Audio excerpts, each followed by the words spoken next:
తాకట్లో ఉన్న మీ బంగారాన్ని విడిపించి ఆ రోజు ఆన్లైన్ రేటుకి కొంటాం. Sharma gold company.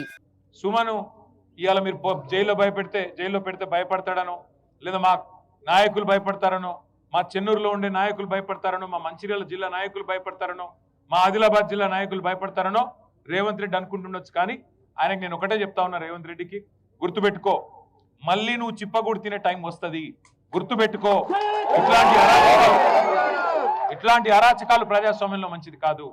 మేము ఆనాడు 2014లో మేము 63 సీట్లతో గెలిచొచ్చినాడు అప్పుడున్న కాంగ్రెస్ పార్టీ నాయకత్వం విఘ్నత ప్రదర్శించి మరి వారు ప్రధాన ప్రతిపక్ష బాధ్యతగా జానారెడ్డి గారు మర్యాదతో మెదిలి వారు ప్రధాన ప్రతిపక్ష నాయకుడిగా బాధ్యత తీసుకున్నారు. అట్లాగే 2023లో కాంగ్రెస్ 64 సీట్లు మాత్రమే వచ్చినా మాకు 39 వచ్చిన కేసీఆర్ గారు 10 ఏళ్ళు ముఖ్యమంత్రిగా పనిచేసి కూడా ఒక క్షణం కూడా ప్రగతి భవన్లో ఉండకుండా అక్కడి నుంచి నేరుగా లేచి వెళ్ళిపోయి ప్రజాస్వామ్యాన్ని గౌరవిస్తున్నాం, ప్రజా తీర్పును గౌరవిస్తున్నాం అని చెప్పి కేసీఆర్ గారు ప్రతిపక్ష నాయకుడిగా బాధ్యత తీసుకున్నారు. అది రాజనీతి అంటే, అది రాజనీతిజ్ఞత అంటే, అది ధర్మాన్ని పాటించడం, ప్రజాస్వామ్యంలో ప్రజల తీర్పును గౌరవించడం అంటే. ఇవాళ మేము అవుట్ రైట్ గా నిజానికి మాకు 25 పైచీలు 25 నుంచి 30 మున్సిపాలిటీలు రావాలా, కానీ వీళ్ళు చేసే వెకిలి పనులు నేను ఇవాళ రేవంత్ రెడ్డికి చెప్తా ఉన్నా, డీజీపీ శివధర్ రెడ్డికి కూడా చెప్తా ఉన్నా. డీజీపీ గారు మీరేదో మొన్న పెద్ద పెద్ద సినిమా డైలాగులు కొట్టినారు, మాకు రెడ్ బుక్ ఉండదు, పింక్ బుక్ ఉండదు, కాకీ బుక్ ఉంటుందని చెప్పినావు. ఇదేనా నీ కాకీ బుక్? మీ పోలీసు వాళ్ళ బట్టలు కూడా తీసుకొడతా అని చెప్పి ఒక కాంగ్రెస్ నాయకుడు అంటే కేసు ఉండదు. మిమ్మల్ని యూజ్లెస్ ఫెలోస్ అని ఒక బీజేపీ ఎంపీ అంటే కనీసం కేసు పెట్టే ధైర్యం లేదు. ఎందుకు? రాష్ట్రంలో అధికారంలో కాంగ్రెస్ ఉన్నది, కేంద్రంలో అధికారంలో ఉన్నది బీజేపీ కాబట్టి భయపడుతున్నావా? ఇవాళ మేము ప్రతిపక్షంలో ఉన్నాం కాబట్టి మా మీద కేసులు పెడతావా? ఒకటి గుర్తుపెట్టుకో డీజీపీ గారు, రేవంత్ రెడ్డి గారు గుర్తుపెట్టుకోండి, ఎప్పుడు అధికారం ఎవరికి శాశ్వతం కాదు.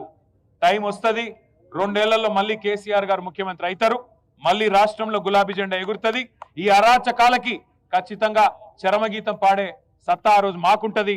అప్పుడు మీరు ఏ కలుగులో దాక్కున్నా ఇట్లా అరాచకాలు చేసిన అధికారులు కానీ, అరాచకాలు చేసిన మంత్రులు కానీ, ఇవాళ ప్రజాప్రతినిధులుగా ఉన్నవాళ్ళు కానీ ఎవరైనా సరే ప్రజాస్వామ్యాన్ని, చట్టాలను, న్యాయాన్ని, రాజ్యాంగాన్ని తుంగలో దొక్కుతా ఉన్నారో వారందరినీ కూడా వదిలిపెట్టకుండా మళ్ళీ న్యాయస్థానాల ముందు ప్రవేశపెట్టే బాధ్యత మాది. గౌరవించండి, ప్రజల తీర్పును గౌరవించండి. కేతన్పల్లి మున్సిపాలిటీలో వెంటనే ఎన్నికలు పెట్టాలని మేము డిమాండ్ చేస్తా ఉన్నాం. ఎలక్షన్ కమిషన్ కూడా మేము డిమాండ్ చేస్తున్నాం. కేతన్పల్లిలో, అట్లాగే మరి ఇబ్రహీంపట్నంలో, ఖానాపూర్లో ఎక్కడెక్కడైతే ఎన్నికలు పెండింగ్ లో పెట్టారో వెంటనే ఎన్నికలు పెట్టండి, నిజాయితీగా పెట్టండి. అవసరమైతే ప్రత్యేకంగా సీనియర్ అధికారులను పర్యవేక్షకులుగా పెట్టండి, సీసీ కెమెరాలు పెట్టండి, శాంతి భద్రతలు పరిరక్షించే విధంగా చర్యలు తీసుకోండి, నిజాయితీగా ఎన్నిక జరిగే విధంగా చూసుకోండి. కానీ ఇదే రకమైన అరాచకం కొనసాగిస్తాం, రేవంత్ రెడ్డి ఆడిచ్చినట్టు ఆడతామంటే అంతగానం ఇంట్రెస్ట్ ఉంటే పోయి కాంగ్రెస్ కండువాలు కప్పుకోండి.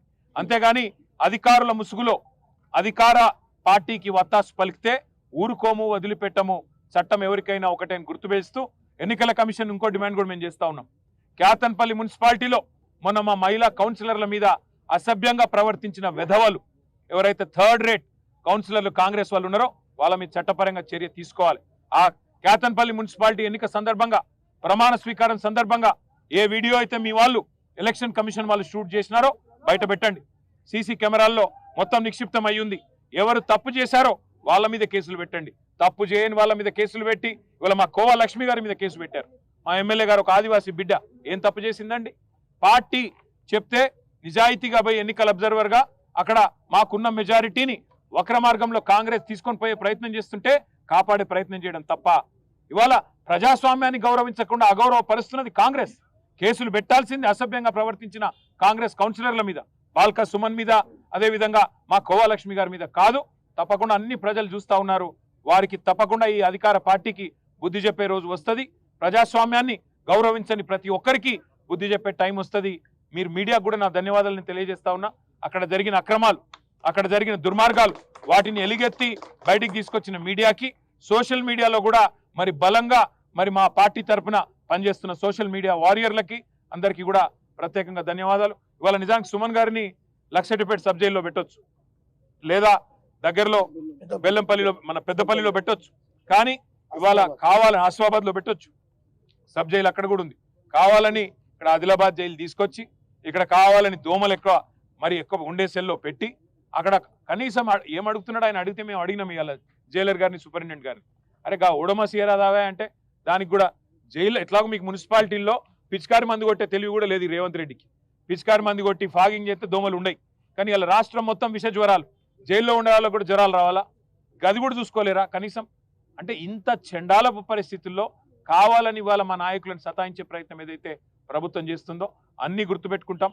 మిత్తితో సహా తప్పకుండా చెల్లించే బాధ్యత మాది. మా నాయకులు, మా కార్యకర్తలు కూడా ఇవాళ చాలా పెద్ద ఎత్తున తరలి వచ్చి మరి సంఘీభావం చెప్పినందుకు వారికి కూడా అందరికి కూడా హృదయపూర్వకంగా ధన్యవాదాలు తెలియజేస్తూ జై తెలంగాణ. న్యాయ నిపుణులు, మా లీగల్ సెల్ పనిచేస్తూ ఉన్నాయి. తప్పకుండా మాకు న్యాయస్థానాల మీద, న్యాయ వ్యవస్థ మీద నమ్మకం ఉంది. తప్పకుండా వారు మా రెస్క్యూకి వస్తారు, ప్రజాస్వామ్యాన్ని కాపాడతారని నమ్ముతున్నాం. తప్పు చేసిన వాళ్ళని శిక్షించండి. ఎవరైతే ప్రజాస్వామ్యంలో ప్రజలు ఇచ్చిన తీర్పును అపహాస్యం చేసే విధంగా మరి మా మహిళా కౌన్సిలర్ల మీద అసభ్యంగా ప్రవర్తించారో వారి మీద చర్యలు తీసుకోండి, వారిని జైల్లో పెట్టండి, మా నాయకులను వదిలిపెట్టండి అని చెప్పి న్యాయస్థానానికి కూడా మా న్యాయవాదులు అప్పీల్ చేస్తారు. మాకు న్యాయస్థానాల మీద నమ్మకం ఉంది.